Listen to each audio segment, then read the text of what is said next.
All right, let's go to our next guest, the one and only Elijah Magnier. I am deeply appreciative of Elijah joining us. Elijah is a veteran war correspondent with 35 years of experience in Lebanon, Syria, Iraq, Sudan, Afghanistan, and Yugoslavia. Elijah, we're going to have to update that to like 37. That is very old. How you doing, man? You doing okay today? I'm fine, thank you. Hello, Jamal. Thank you for joining me. I have to start off, I guess, with the first question. Who are these people that are being paid in order to invade Syria in this way? I mean, clearly they're not doing it on their own devices. They've been receiving training, they've been receiving money, etc. Who is pushing this? Who is edging this attack on Syria forward? Syria is a very complicated war and it's not easy to understand or explain for the majority of the people. Therefore, I'm going to try to be as clear as possible in the limited time we have. First of all, Syria is divided between the Americans in the northeast, the Turks in the northwest, and then the rest of the country is for the Syrian government. And since 2011, when the war started, there was an attempt to create a failed state in Syria. And this attempt has failed because the Syrian called the Iranian for help, who came to help Syria in 2013, and then they called the Russian in 2015.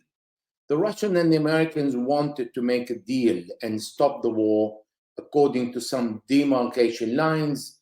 And John Kerry at that time was a Secretary of State and accepted the deal, but the Pentagon refused, and then the war continued. The Americans came, removed what remained of ISIS in the northeast, and then occupied that part.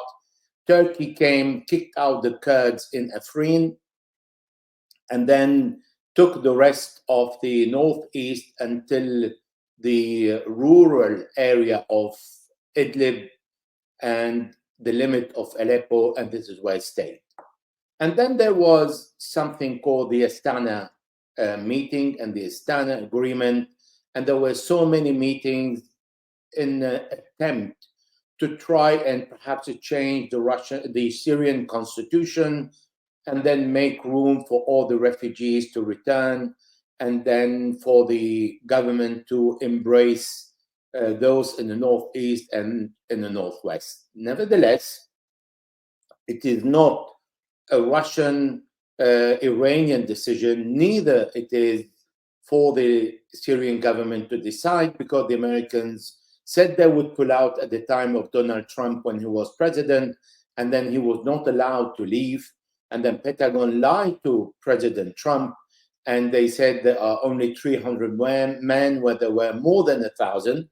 And then they have established military bases, military airports, and a stronghold controlling the oil and gas.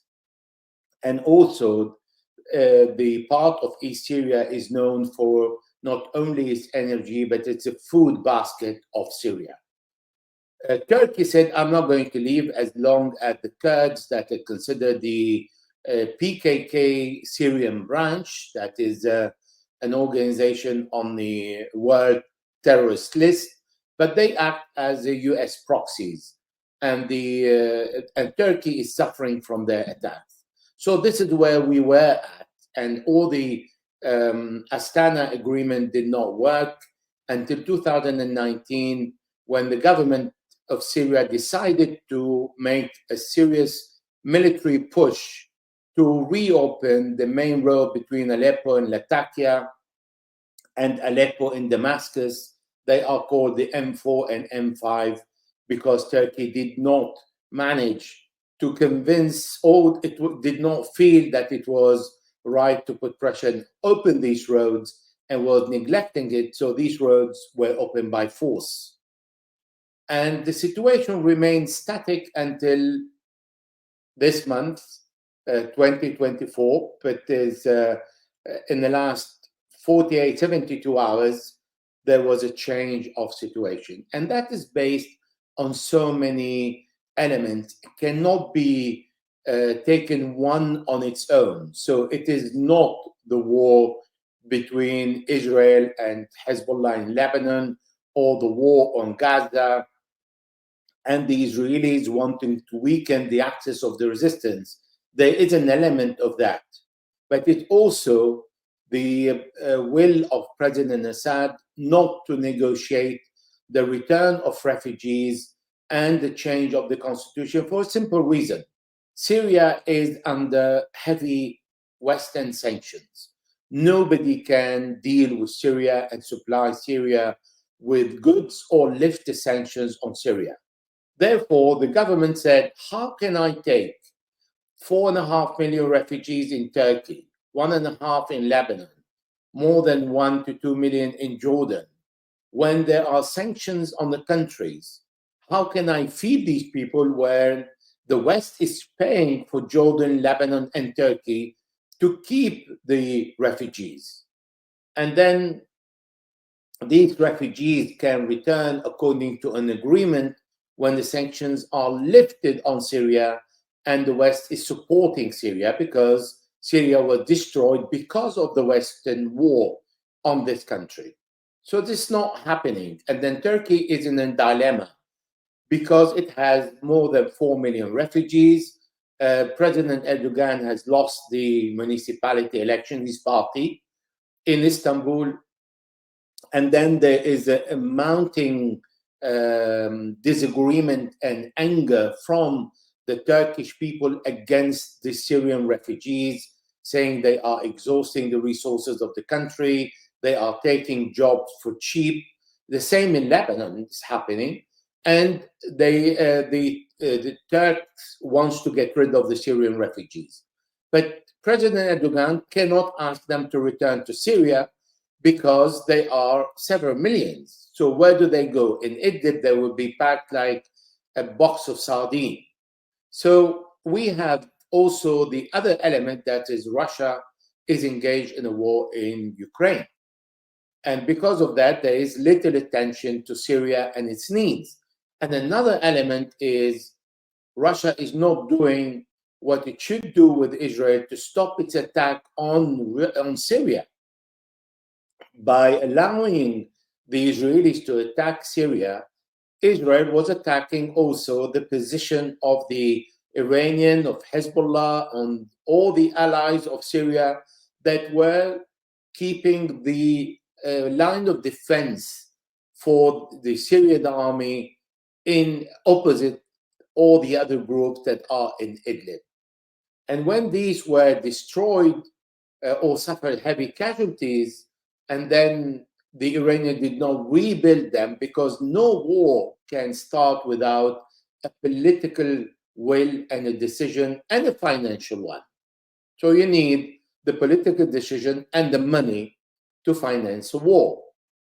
So this is where we see Turkey moving in and allowing all these groups that are in Idlib to not only arm themselves, because they are armed, but they have been trained like a classical army. They advanced like a classical army. They are supported with drones. They have intelligence information. They had dormant cell inside Aleppo that made me remember what happened in Mosul in 2014, in June 2014, when all the different Iraqi groups took control of Mosul and the whole Iraqi army left and withdrew without any plan. And this is what happened in Aleppo. The groups that came out of Idlib, different groups. We have the Syrian opposition, we have jihadists, we have former Al-Qaeda group, but they're not Al-Qaeda. Now, even if they maintain the same ideology, they have the same behavior, but they're not part of Al-Qaeda as an organization. They have other organizational groups and other titles they work under. And we have many pro-Turkish groups, jihadists. You have Uzbek, we have different Asian nationalities, Turkmenistan, the Chinese, Uyghur. Yeah, the Uyghurs. Sorry? Uyghurs was one of the groups. Yes. It was Turkmenistan or something to that effect, but basically the Uyghurs were there also. Yes. Just, yeah, I'm yes. sorry. So all these groups participated in the attack, and the Syrian army left disorganized, but left the city without a defense. And I think by today, the whole city of Idlib and the rural area, because when the city falls, the whole area around it fall. Mhm. And this is what happened in the last 3 days. So there is a will to see this happening, but also a will to give this control for Turkey, because we've seen areas under the control of the Kurds in Sheikh Maqsoud, in Tel Rifat, forced to be displaced toward northeast Syria and leave their belonging behind, and leaving the whole area only to the pro-Turkish groups. And this is where we are at today. Okay, I guess that leads to two questions. One has to do with how could this happen? I mean, the Russian forces were in Syria.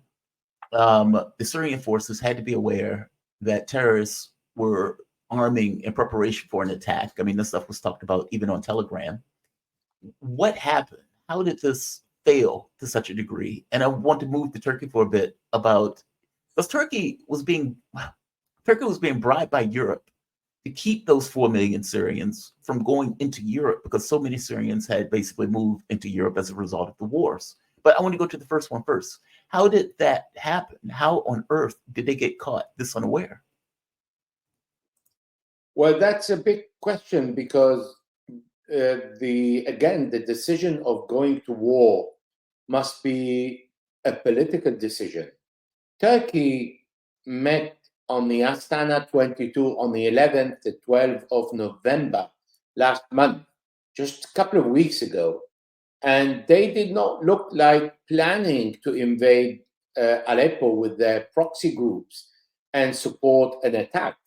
So neither Iran nor Russia understood what was the plan. Nevertheless, for the last 3 months, the groups in Idlib were advertising their will to prepare and mount the attack. Nevertheless, nobody seems in Damascus kept an eye on these people or took them seriously, and everybody was busy in their war, the Russian in Ukraine. This is why Russia removed the general responsible for Syria and was replaced. And then Iran was busy because it is under attack by Israel, and with the support of NATO, and all its allies in Gaza and in Lebanon are under heavy attack, and its own position for the advisors are attacked in Syria. So due to the situation, this is why I say you can't take only one element, say this is the reason. No, it's a combination of different elements that speed up the attack, mixed with the decision of President Assad rejecting the meeting with President Erdogan, who wanted to talk to President Assad about a solution where they can start the negotiation regarding Idlib and its surrounding. President Assad had a position saying, I'm not going to meet for a photograph where I give you my blessing because of what you have done in Syria, and you still occupy part of Syria. I need to sign an agreement where you are going to commit to withdraw from Syria. They were meeting by the intelligence services, the head of the intelligence services of both sides, of both countries, Syria and Iraq and Turkey. They met several times, but they did not reach an agreement. And this is where President Assad also played this role, like President Erdogan played a role to sanction the attack. So this is why I said it's complicated, because not one reason that triggered the war. But to add to all that, the will of the US to see Syria divided since 2011, to keep the status quo, to weaken Syria, to make sure that the advance of the opposition and the jihadists may be an opportunity to surprise all the other groups that are pro-Syrian government groups and the Syrian government, and push in a way that they can occupy Hama, for example, try to block the road of weapon supply to Hezbollah in Lebanon, and then this is where Hezbollah can be squeezed without a line of support for its weapons from Iran. So having Syria weak is also in the advantage of Israel. And for someone to put all these points together and understand the ramification of each is not that easy. No, I totally understand that. That is why I wanted you on, because it's complicated. Like, you have all of these groups that are basically vying for a certain amount of control, whether it's the US, whether it's Israel supporting terrorist groups, which would seem antithetical, but it's not. Like, it's fascinating, to put it mildly. One other question on this. I am Europe, is this a misstep? And the reason why I ask, is this a misstep? Does this provide an opportunity for Syria to finally take Idlib? Meaning for the Russian contingent to come back into Syria in order to assist. Apparently, they've dispatched one of their groups into Syria itself. There's even talk. I guess my point is, Idlib was being held by like 20, 30,000 terrorists, according to the United Nations itself. This is going back to 2011. And for the most part, the US was protecting Idlib, basically being their air force, which is astonishing. You have John Sullivan sending a message to Hillary Clinton saying Al-Qaeda is on our side. Basically, we're backing them. They're our group in that area. Is there a chance with this, I guess, reignition of the war to take back Idlib, to finally reunify Syria? Or is that not on the table right now? Well, to start with the end of your question, this is not going to happen because we're talking about vast lands. So the jihadists and the opposition group took control of 7,500 square kilometers. So that is 3/4 of Lebanon in 3-4 days. Reconquering the area as attacking forces, they need to be at least 3 times more than the defenders. That's one. Two, when they fight in urban areas, they need to be 5 to 8 times more. So retaking all this area is going to be extremely difficult for the time being, to take village by village, because there are dozens of villages in between Aleppo and Hama. And the opposition group and the jihadists today are at the limit of Hama province. And Hama province is even bigger. It is around 8,800 square kilometers. And wait, Elijah, I'm sorry. There was a miscommunication. What I mean is it possible for the Syrian government, working with the Russians, to take back all of the territory and Idlib, meaning to destroy Idlib as a terrorist haven? Is this an opportunity for the government to do that? Yeah, but I'm talking about impossibility to retake what they have lost in the 3 days. Oh, I see. So I'm sorry. We can think in going back and taking Idlib even. So it's just taking back Aleppo is going to be extremely painful for the Syrian government and all its allies, and going to cost a lot of, a large number of losses, of human losses, and effective. This is why I'm saying reconquering what was lost is going to be a very difficult mission and going to require a long time to do so. So we can't think of taking back Idlib even, because Idlib is governed by an understanding with Turkey and the United States. because Turkey is saying, well, I cannot leave, and this is where I come to your first part, the third part of your question. Now, the United States forces that occupy northeast Syria are protected by the YPG, and they are the PKK Syrian branch that are on the international list of terrorism by the United States and Europe. And yet they are the one protecting the US forces. They are the main American allies. They have strong lobbies in America, in the Congress, and they are protected by the US. And they are the one protecting the US forces. So you can imagine you have around 100 to 150,000 Kurdish troops in northeast Syria protecting a few hundred American soldiers. So how it is possible to go and take back northeast Syria and northwest Syria? It's a kind of an impossible mission. And then there are many areas between Idlib and Hama or Aleppo. If we talk about the areas like Sarakib and all the villages in between, they empty areas because the government doesn't have the money to reconstruct. The people there fled their homes and they are refugees. There are more or less 8 million refugees abroad, Syrian refugees. So, and they are considered as a weight on the Syrian government that is under heavy sanctions. Because even if the first and easiest way to remove President Assad is to allow these 8 million refugees to return home, because he can't look after them.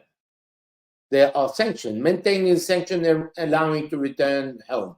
But what the West is doing is keeping these people abroad, putting pressure on the government that are hosting the refugees, and then making sure that they do not return, so they can accuse President Assad of lacking legitimacy, as there are many million Syrians abroad. And they're paying money for these Syrians. Not only the government, they're paying for the Syrians to stay abroad.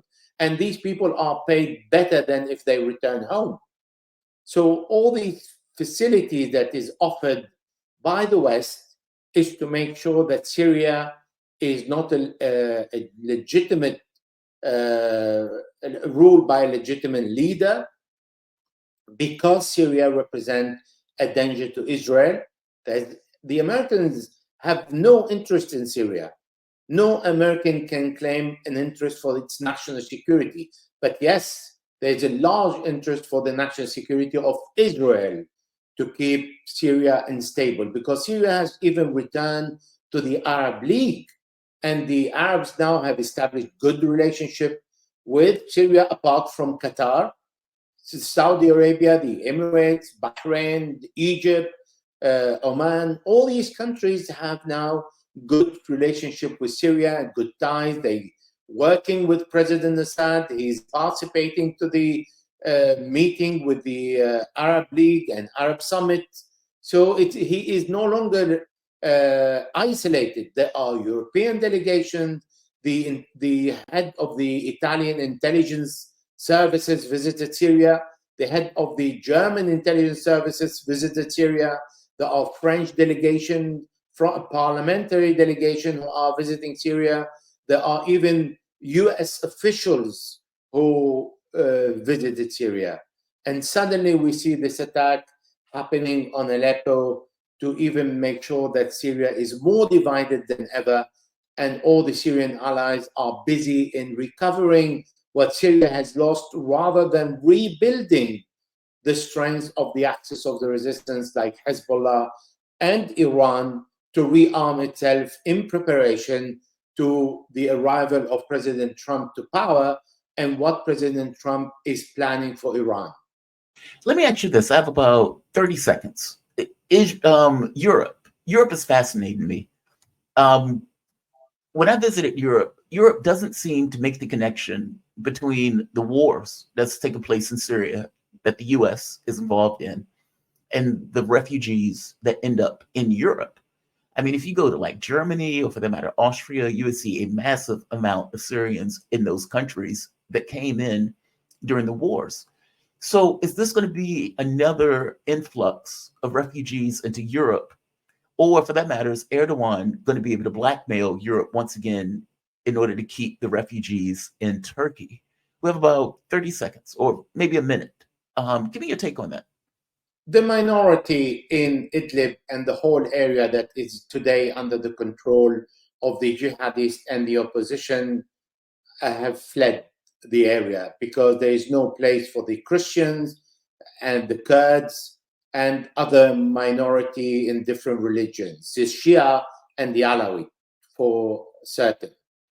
Now, yes, they do represent a burden on Europe, but Europe doesn't have a say when it is a US vessel. So if in Europe the decision is to the US, regardless the burden and the consequences on our economy, look what we have done in Ukraine.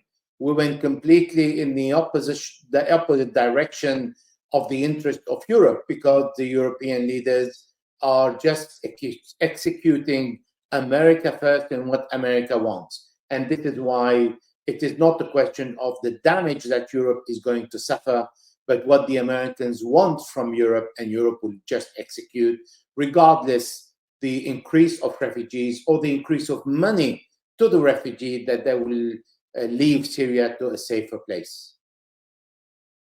Elijah, man, thank you for this. Always appreciate when you join me. Elijah Magnier, he's a veteran war correspondent with 35 years of experience in Iran, Lebanon, Syria, Iraq, Libya, Sudan, Afghanistan, and Yugoslavia. Like I said, I'm going to have to update that to like 37.